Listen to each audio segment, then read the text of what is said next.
Hey guys, Justin here with 420 Consulting with the extended version of Fallout Friday with the amazing Mack. So we're just going to talk about her new series, that's web podcast series that's coming out called Women in Weed Wednesday. Yes. And, what was the inspiration for the show? Well, we, as you know, here we have a ton of, we're mostly female run at this. We're lucky enough to be mostly female run, and we deal with we've got a couple of great micro and commercial license clients that are female run as well. So we thought, especially in this day and age, but let's promote women in the industry, women cultivators, women business owners, and we have some awesome guests lined up, and we already had an awesome guest on, so I'm super excited for you guys to see the show next week. But it's basically just women chatting all things weed. We try not to focus too much on, it is supporting women and showcasing women in this fairly male-dominated industry, Right. But it's just talking about weed. Yeah, and that's really like to help reduce the stigma of the whole thing in general, like cannabis in general. Mm-hmm. That's what I love about the show. It's cool that it's women in weed, because I think we need to celebrate that, right? Because I want to see more inclusion in the industry, not only with women but people of color, Totally. indigenous groups, all that sort of stuff. Mm-hmm. But I think it's awesome. What kind of give some ideas of some of the exciting guests coming up? Ooh, well, we did just have Tessa from Saltspring come on, and she is, her, she was in the gray. She's been through battles with her business. She's her own boss and the producer of her product, and she's a mom. Yeah. So very interesting to talk to her about kind of stigmas that moms feel around cannabis, and I'm sure you felt it too, picking your kid up at schoal and. Oh yeah, the old what do you do for a living? Right? Like really, like until 2018, I had to tell everybody, like, I am a web developer, so I wasn't really lying, but I can tell you one thing, the majority of my income was not coming from web development. Right. Right? So and the stigma is real for everybody. Totally. But I think it even becomes more real for like a mom. Yeah. It's tough to go to the PTA meeting and be like, what are you doing? Oh, I'm in my basement, Yeah. growing weed and making topicals. Like, yeah. I mean, and I know firsthand about Tessa's products, and they are amazing, game-changing type products for people with a variety of ailments. Not to mention just the relaxation and the resetting of your mind and your body, right? Like those. Her bath bombs they're insane. They're world renowned. Yeah. Well, at least Canadian renowned. Yeah.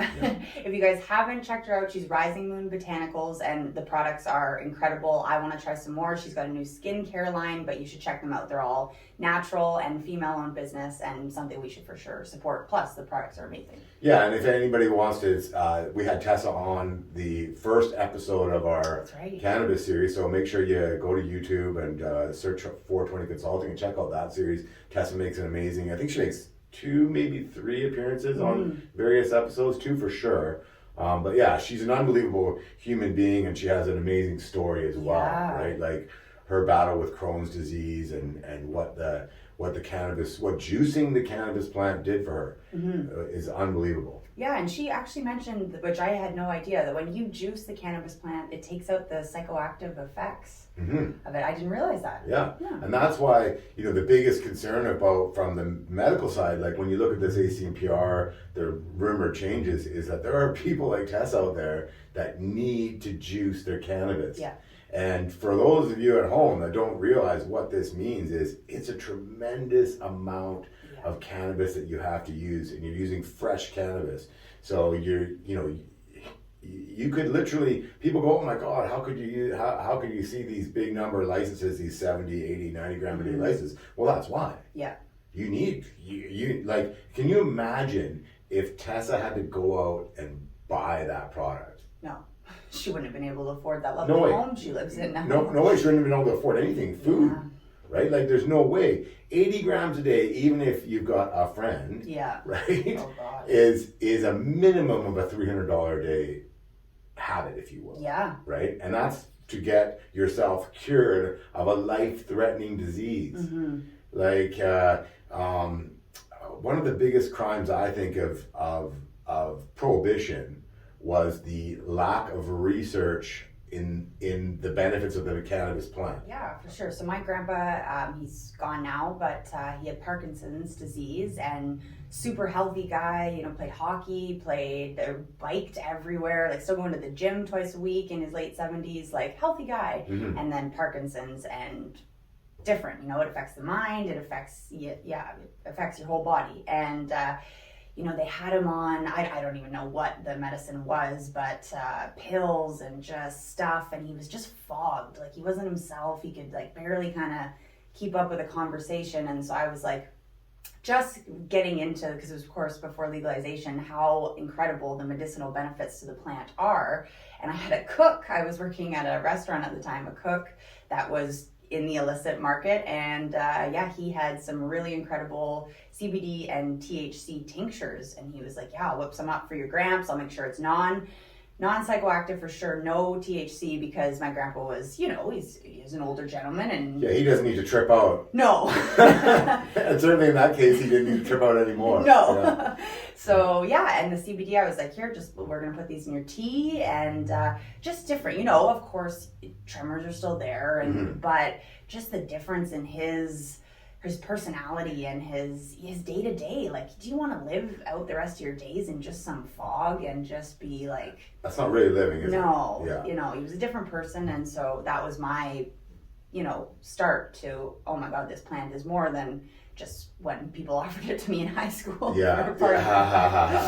Yeah, and you know, like I'll quote the Kamal, who was in our first, and I'm hoping we'll have him on my extended series, Reefer a Friend, Mm-hmm. but we've kind of paused that show for a bit due to COVID, Yeah. because we'd like to have the guests come on in, and you know, the whole production crew we're very COVID sensitive here, so that's why you'll see a lot more of me and Mac in the next few weeks here. Yes, but sorry. it's okay. It's well, better for you than me. But he said something that really stuck in my head, and that he deals with a lot of patients and advising people on, you know, products, what to use to help various ailments, and he said he's never ever in all his years of doing this, it was 10 years then, it's probably 12 years now, 13 years now, and he's never seen somebody's quality of life not be improved by the cannabis plant. Wow. And he says he's lost people, Mm-hmm. and he's saved people, Mm-hmm. but not a single case was their quality of life not improved. Right. Like, you know, some of these cancer patients, for example, I mean, sometimes it's beyond the point of the no return, really, and isn't it better to live out your days, you know, happy and comfortable? correct, yeah. Less pain, right, exactly. And it's not, you know, you're not taking the pain all away, but drastic reductions, and I think that's really huge for the plant. Totally. So Women in Weed Wednesday. Okay, so you got Tessa, you got her in, as they say in the business, you got her in the can. Yeah. Right? And what else? Who else have we got? What other exciting guests have we got coming up? We have a couple. I don't want to say names because they're not, you know, always set in stone, but we have a couple of female-run micro and a scientist. Okay. Yeah, Cool. I would classify her as a scientist. And then a couple of social media influencers we've reached out to that are trying to break the stigma and female, you know, making a business out of smoking weed. Yeah, that's pretty cool. Yeah. Yeah. And I always say the biggest mistake most of these micros get into, and even the big players, is lack of brand awareness and lack of the influencers out there, because that's the actual way, the sneaky way around all these little marketing regulations that you have. Totally. Right. Yeah. So, well, that's awesome. What about so you were a teacher when you came to us here at 420. I don't know whether, I can't recall whether you were done with teaching. I imagine you were at that point, right? Yeah, so I had done my schooling and I was working at an elementary school while I was putting myself through teaching, but I was wanting to become a high school teacher. And so I had done, you know, my 5 years of school and worked at an elementary school for 3 years. And then I took a year off and was supposed to kind of go into, you know, start my practicum for high school. Yeah. And thank God I didn't because COVID, so hindsight. And Yes. I just kind of was like, I'm already not loving this. And I just think that teachers don't get the respect, first of all, that they deserved, or the compensation. Like, Yeah. There is, I have a good friend of mine who's a teacher. Yeah. And, I mean, they don't get compensated anywhere near what they should. Yeah.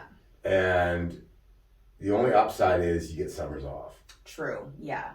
But, and so I was just like, I want to switch, and I'm interested in cannabis. I like the plant. I'd love to learn more about it, and I would like to, be in the forefront of legalization. And I started working right after legalization, which was the perfect time because I got to see, and still get to see, how Health Canada, how the government, how regulations change every day. And you work here. Yeah. We've got the coolest job. We get to meet some incredible people and growers and amazing stories. So. Yeah, I agree. Yeah, it's a pretty awesome ride, and I don't think there's a day that goes by that we don't actually. Even myself, I was thinking about it this morning, that we don't actually learn something new. Totally. And that's so cliche, right? Yeah. Like everybody always says that. Oh, I learn something new every day. I literally learn something new every day. Yeah. There is not. Unless I'm homesick or something, which never happens. Yeah, rare. There's not a day that goes by that I don't learn something or discover something about some part of this industry that I wasn't aware of. Totally. I think we're kind of in a position where, we get to deal with growers and, people that are interested in genetics, but also the business side of it. So yeah, it's always something different. Yeah, it's super really interesting. Cool. It's really So I am cool. glad I made the switch. Yeah, I know. We're glad you did too. Yeah, we're glad you did too. I remember that day actually when I literally, I'm not going to name any names, but I literally just had to fire somebody the day Macks strolled into the office with a resume, and I was like, guess what?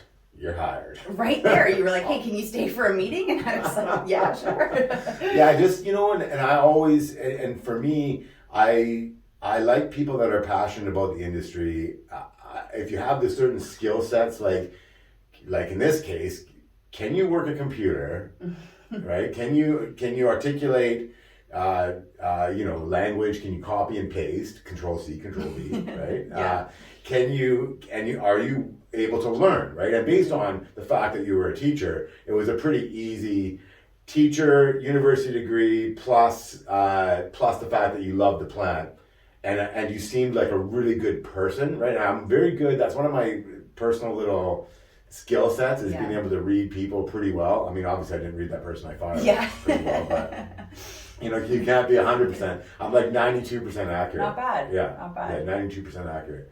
So, yeah, and I just was like, you know what? I'm going to take a chance on you, and glad you did. I'm beyond glad I did. And we're really lucky. You look at 420 Consulting and just going back to the women in weed, right? Like, there are 2 men, and there are you, Sam, Sarah, Neetu, Julia. 5 women. Yeah. So it's 5-2. Yeah. So my math isn't that good when it's divided by 7, but it's like 72% women. Yeah. I don't know. I can't say yay or nay. Where's your pink calculator? That sounds good. I was not a math teacher. Get the pink calculator out. Yeah.